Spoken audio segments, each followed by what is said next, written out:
Welcome to Oops Chronicles, Reddit's TIFU Tales, a special segment of the Reddit Roundup. Get ready for a roller coaster of embarrassing moments as we dive into 7 hilarious "Today I fucked up" tales that will make you cringe, laugh, and maybe even feel a little better about your own mishaps. From accidentally sharing way too much at a family Christmas gathering to letting your dog munch on a bag of edibles, these stories are guaranteed to keep you entertained and maybe even teach you a thing or two about avoiding your own TIFU moments. Please don't forget to like and subscribe for more great content. Today, I effed up by letting my dog eat a bag of edibles. So, long story short, I did this huge butter extraction that I was sure I'd never have the time to use even half of it before the expiration date.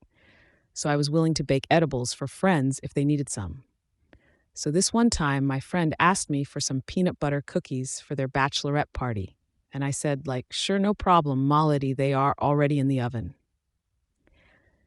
After that, I used 4 eyes layer of plastic film, some layers of aluminum foil, all for mitigating the aroma, and shoved them into my bag.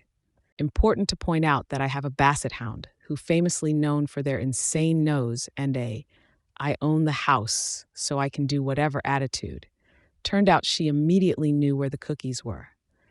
As I was about to leave the house, I went to a toilet for about 10 minutes, only to find out that my dog ripped the bag apart, chewed through all layers, and ate 30% of cookies that were in there. The good thing is that I knew that cannabis is potentially lethal for canines, so we immediately rushed to the vet.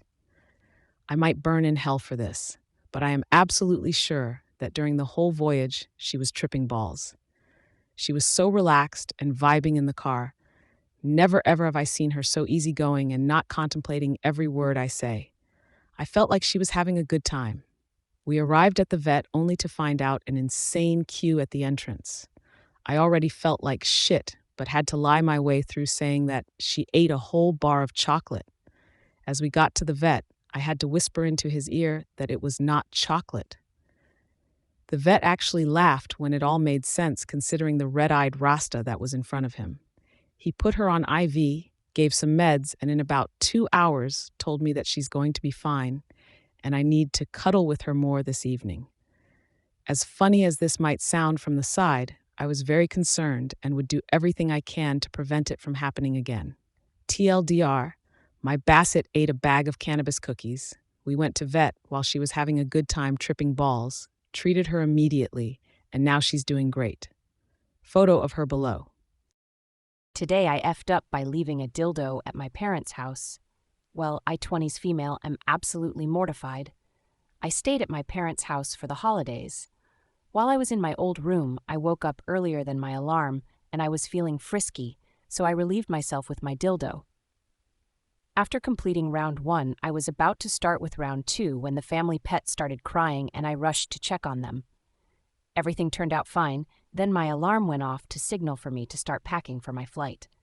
I flew back earlier, and as I am currently unpacking, I realized something. My dildo is not in my bag. That means I left it under the covers, unwashed. I know my mom changes linens right after I leave. I know she either found it already or will find it when she takes the linens out of the dryer. I legitimately considered getting a ticket back to try to salvage the situation and take my sex toy back before anyone notices.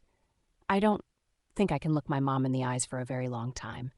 I don't know where to go from here. TLDR, I forgot an unwashed dildo under the covers in my childhood room at my parents' house. They either have already found it or will find it. Today I effed up by forgetting my fiance's purse at family Christmas. My fiance, 25 female, and I, 30 male, went to my family Christmas function on Boxing Day. We had a great time. When it was time to leave, I grabbed the bag we had brought our food and gifts in and grabbed our jackets. I then told my fiance I had our stuff and we drove home.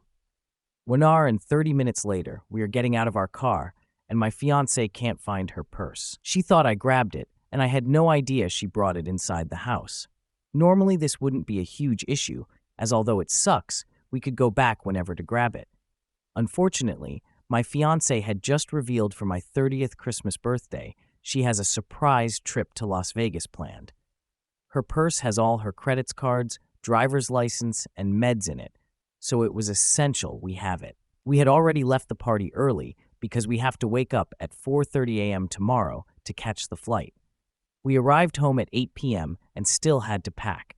Now we needed to drive back to my aunt's house, 1 hour 30 minutes each way. What the fuck? Fiance still had to wash her hair too. I convinced my fiance to stay home and wash her hair while I drove back to get it. Luckily, another family member of mine brought her purse home with them and saved me 30 min each way of the drive. Got home at 9:45 p.m. I packed, sleep at 11 p.m. Awake at 4:15 a.m. Wrote this as we are at the airport waiting for out flight. TLDR, I forget my fiance's purse at the Christmas, which cost us 3 extra hours of driving before Las Vegas trip. Today I effed up by accidentally telling my boyfriend's mom that I will suck him off at family Christmas. So the story goes, my boyfriend, male 25, is yet to pass his driving test, and his parents have been encouraging him to get it done as soon as possible. So earlier this year, I, female 26, wrote up a contract detailing how I will incentivize him in different ways in the bedroom at each stage to keep him motivated, with the end goal being him passing the test, obviously. After the lovely Christmas lunch with his extended family, many of whom I met for the first time, I decided to take my anti-anxiety medication to calm down a little bit and to enjoy myself a bit more. This is where I fucked up. We went back to the dining room for some desserts, and after, some of us, including my boyfriend and I, went to the lounge to chill and chat a bit.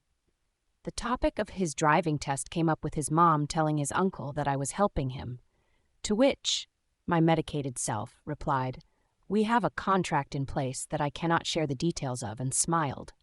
At this point, I didn't hear this thank you medication, but according to my boyfriend who was giving me a what the fuck look, his mother said, "Sexual favors?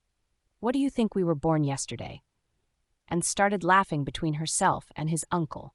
She then also went on to say, "If that doesn't work, whip him to me." I, at this point, realized I fucked up and said I had 2 sips of wine I don't drink for medical reasons and started mumbling. My boyfriend was laughing while giving me a what the fuck look. So we said we'd talk about it later. TLDR, took my anxiety medication, loudly told my boyfriend's mother that I would do sexual favors for him when he passed his driving test. Today I effed up by ignoring my black iris eye problem for years. So I was born with dark brown eyes, and in my younger pictures you can see that they are brown if the flash is really in them, but otherwise they look black. In high school we were doing genetic experiments and stuff. Don't remember the specifics, but part of it included taking up close pictures of our eyes with flashlight on. I remember my eyes looking completely black, and even my teacher was a bit confused since black eyes don't exist. I never really thought of it again after that. Why didn't I ever think to get it looked at? I even have really bad symptoms and stuff, and still ignored it. Anyway, fast forward to now, and I'm studying abroad, and I get an eye test here since I can't afford to get them in the US. They were offering them for free at the university, and were going to give us up-close pictures of our eyes.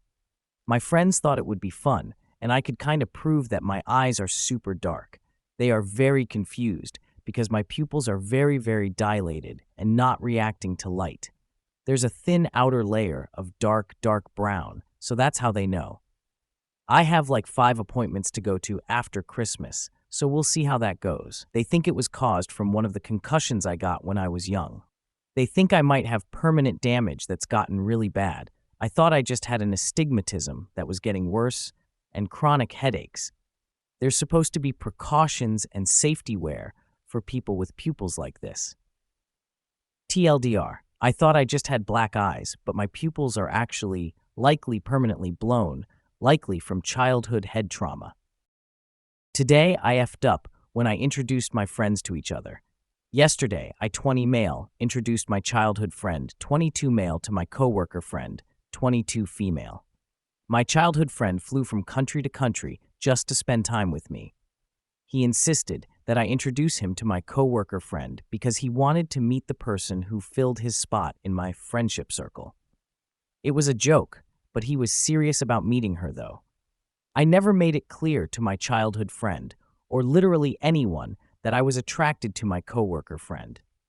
She was someone I considered to be a close friend who had the potential to become more than a friend if I finally managed to stop being a coward and share my feelings instead of waiting for her to somehow connect the dots and make the first move. Needless to say, communication has never been one of my specialties when it comes to the opposite sex, which added to the irony of what happened next.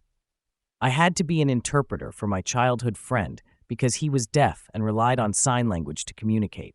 My ability to understand and communicate in sign language seemed to impress my coworker friend who had never seen me use sign language until that moment.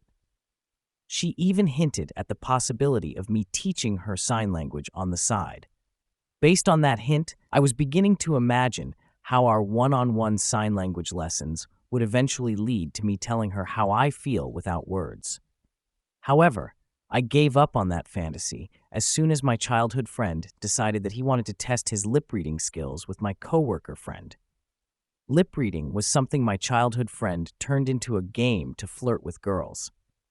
When I used to be his wingman, he would ask me to encourage random girls at clubs or at festivals to say something to him as a test, and then he would read their lips and write down what they said on napkins or on his phone or whatever.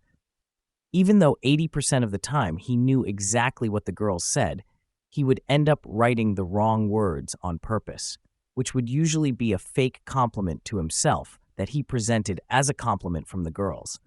A lot of girls ate that shit up. I was hoping my coworker friend would not become one of those girls, but she did.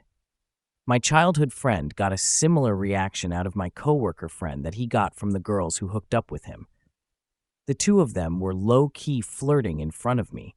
I automatically checked out mentally and emotionally after my childhood friend expected me to translate the borderline sexual, but still somewhat safe for work comments he was trying to communicate to my coworker friend, who was not only enjoying the attention, but also expecting me to translate her flirty responses to my childhood friend whenever he was unable to lip-read some of the more complicated sentences. I was supposed to drive my childhood friend to the airport this morning, but he informed me late last night that my coworker offered to drive him and he accepted because she was going to spend the night with him anyway. I agreed to meet my childhood friend at the airport to say goodbye. My coworker friend was with him when I arrived. It was awkward as fuck, but I did my best to hide how much it hurt. I'll get over it though. TLDR, I introduced my childhood friend to my coworker, who was someone I secretly had feelings for. Little did I know that I would accidentally become the matchmaker between the two of them and the third wheel at the same time. Today I effed up by finding out I'm not allergic to mangoes. When I was 8 or 9 years old, there was a kid in my class who was deathly allergic to peanut butter. I remember asking her what that meant because I never heard the word allergies before. When she gave me an ELI 5 version of her reaction if she ate peanut butter, she also mentioned that people can be allergic to anything, but their reaction won't be as bad as hers, and that some people will just get super itchy. I think my friend chimed in saying she must be allergic to grass because her legs sometimes get super itchy whenever sits on grass during recess. The 8 or 9-year-old me was fascinated, yet terrified by this new information. I practically ran home from school that day to tell my mom, who's from Japan and didn't speak or understand English very well, the new thing I learned. I didn't know the Japanese word for allergies, which turned out to be allergy, as I learned years later. So I explained it in the most basic Japanese that there's a girl in my class that turns red like a balloon and her throat gets tied up into a knot so she won't be able to breathe, then die if she eats peanut butter. Then I asked if I had any allergies also, probably hoping that it was shit like carrots or bell pepper, so I never have to eat them again. I assume my mom understood my dramatized explanation of allergies because she calmly explained that while not worth a hospital visit, she does recall me having a mild allergic reaction to something before. Apparently, when I was 2, she took me to visit a neighbor that had a mango tree in their yard. She noticed that I was red and scratching myself after I came back from playing under that tree. I was fine after she took me home, bathed me, and put me in clean clothes, so she never took me to a doctor for an allergy test. My mind was blown again, learning this information.